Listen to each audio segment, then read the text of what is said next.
Back in 2021, China imposed sanctions on 5 members of the European Parliament. Now, that action was part of a series of tit-for-tat measures in response to EU sanctions over China's treatment of Uighur Muslims in Xinjiang. That row over human rights halted a major investment deal between the EU and China. Later, the European Parliament froze all official dialogue with Beijing. Relations remain frosty, but now China says it's lifting sanctions against those EU lawmakers and says it wants a thaw in economic ties. China and the EU complement each other's economic strengths, so will create win-win outcomes. As major economies, we'll uphold the multilateral system and promote liberalisation. This will inject precious stability and certainty into the global economy and global trade. Well, the change of tone towards Europe is being read as a Beijing charm offensive, with China locked in a trade war with the United States. Neither side appears willing to give ground. The Trump administration is sticking to its massive 145% tariffs on Chinese imports. And China's answer, 125% tariffs on US goods, came with a promise to fight to the end. The global economic fallout is expected to be massive, but Beijing and Washington still aren't talking to each other. Here's President Trump at a cabinet meeting yesterday. President speaks to President Xi of China. That'll happen. I mean, look, right now, and I told you before, they're having tremendous difficulty because their factories are not doing business. They have ships that are loaded up with stuff, much of which, not all of it, but much of which we don't need. And we have to make a fair deal. We've been ripped off by every country in the world, but China, I would say, is the leading one. So when will talks take place? It's taken until today for China to even acknowledge that the US has tried to make contact. And that acknowledgement came through a social media account linked to state media. The post from Yuan Tantian said the US has proactively reached out to China through multiple channels, hoping to hold discussions on the tariff issue. And even that cited anonymous sources. Well, Rorry Daniels is Managing Director at the Asia Society Policy Institute and a Senior Fellow with the Centre for China Analysis. Welcome to DW. We'll start with Europe and then we'll get to the United States. Is it right to look at China's apparent making nice with Europe as having been pushed by Donald Trump's tariff war?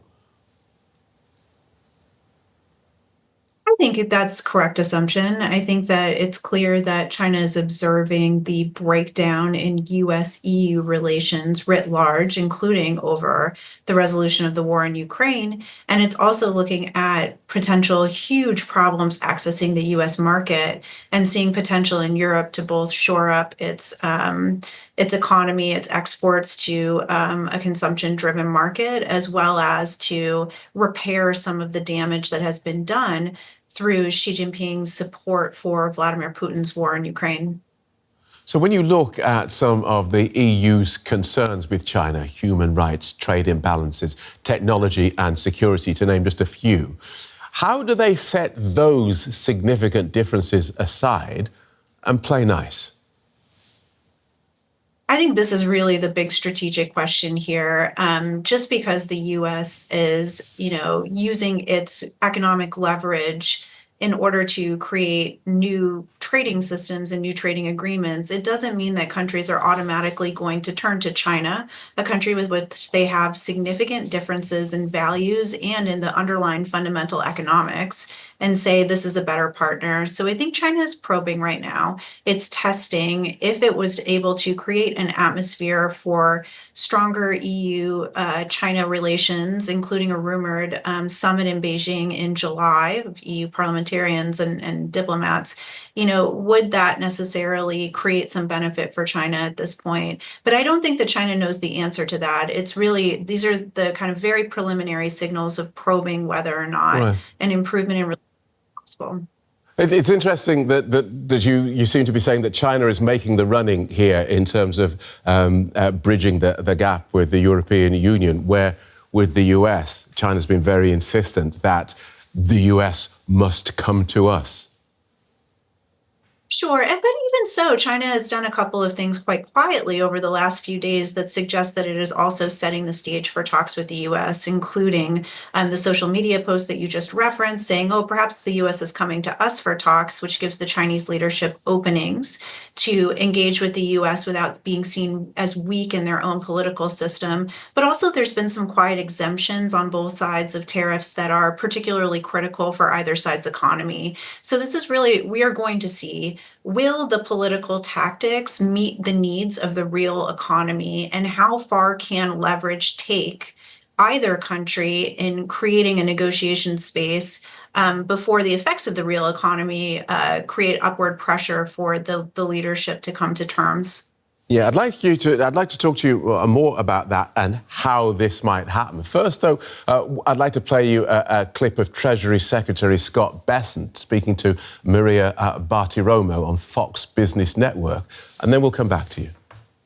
I am confident that the Chinese will want to reach a deal. And as I said, this is going to be a multi-step process. First, we need to de-escalate, and then over time, we will start focusing on a larger trade deal.